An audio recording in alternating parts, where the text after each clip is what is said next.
Welcome back to Money Talk. I'm Kim Parley here with Phil Davis from Phil Stock World. We're talking and delving into the world of AI, trying to understand, what it can be used for right now, what it means, and some investment opportunities.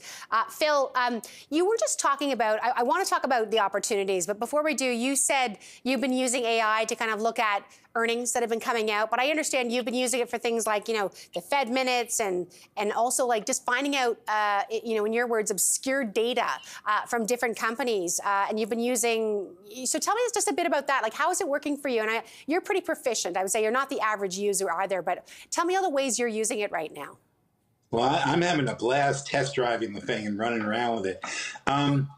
Like last week, the Fed minutes came out, and so I basically, now you can't ask it what are the Fed minutes. It only has information up to 2021, but I can cut the Fed minutes, copy them, and then paste them into ChatGPT and say, please summarize the Fed minutes and give me your insights into what this all means. And it's happy to do that. Is it in good? Fact, yes, it's excellent at summarizing things. Excellent. But that's because you're feeding it the data right that second live, and it's looking at it right that second and nothing else. That's where it can do some really good stuff there. Earnings calls also, when you have, how earnings calls are really tedious, it gets to the heart of an earnings call and does a great summary of all the blah, blah, blah, and everything. It says, in this earnings call, these 5 things were very important. That's wonderful. Spreadsheets, you can actually feed it. You can actually copy a spreadsheet. Just, run your mouse across it and copy it, and then paste it into the ChatGPT window and say, please analyze this spreadsheet. And it does a wonderful job of looking at the financials and doing it. The problem is, though, what it doesn't understand can be dangerous if you're not, me, I can tell right away where it's making a mistake.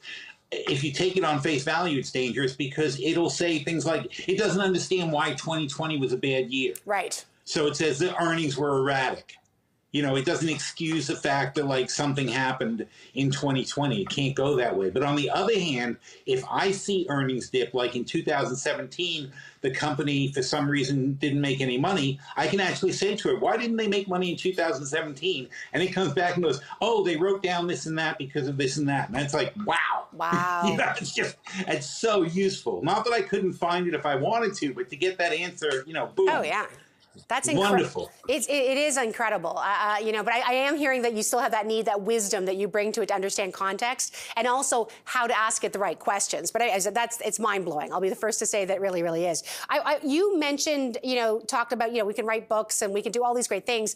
What occurs to me is it's a lot of data. It's a lot of stuff. And so when I think about what the opportunities might be as you look ahead, there's more, I don't know, bandwidth and storage and all that good stuff. So where are there opportunities right now when you think about the widespread adoption of AI?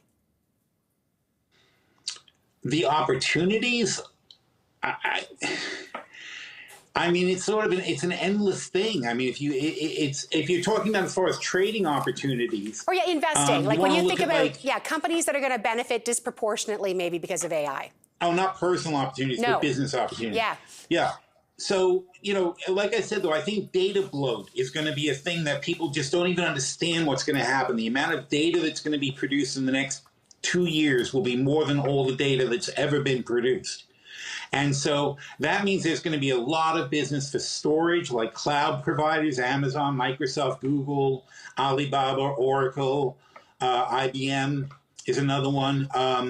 There are the data management companies like INFA is a good one. Chip companies like Taiwan Semiconductor, Intel, NVIDIA, of course, Qualcomm, Micron. We love Intel. We already have it in the MoneyTalk portfolio, in fact. But Taiwan Semiconductor, Qualcomm, NVIDIA, really great companies. Alibaba's a cheap company, but it's unfortunately, there's a little weirdness with China going on right now. Oracle, not a bad price at all. IBM, we love IBM. In fact, we're going to add it to the portfolio. Companies like that, there's a lot of companies that are going to do really well for this and better than people think. That's yeah. I think yeah. I'll leave it at that. There's just so much to try and understand where it's going that it'll be slowly and then all at once. To your point, when it does happen, I know you've got a couple plays for us, and so I always remind, as I tell people, do your own research. You got to figure out what works for you and look at the risks on everything. But you've got a play here with Qualcomm. So let's bring that up here, and you've got sell 5 Qualcomm 2025 $85 puts at 7, buy 10 Qualcomm 2025 115 calls for 30. And sell 10 Qualcomm 2025 130 calls for 23. Tell me a bit about why this is an interesting opportunity, why you structured it this way. Where I'm really interested in, why we structured it this way, well, Qualcomm's currently trading at 123, so it's right in the middle of that, of the 115, 130 spread. 85 puts, to me, selling 85 puts for $7 is like free. It's like free money because you're promising to buy 500 shares of Qualcomm at $85. It's at 120 now. That'd be a $40 drop. That's highly unlikely. And even so, I mean, if I end up getting stuck buying Qualcomm at 30% off, I'll take it. I'm happy. So there's no threat there in selling the puts.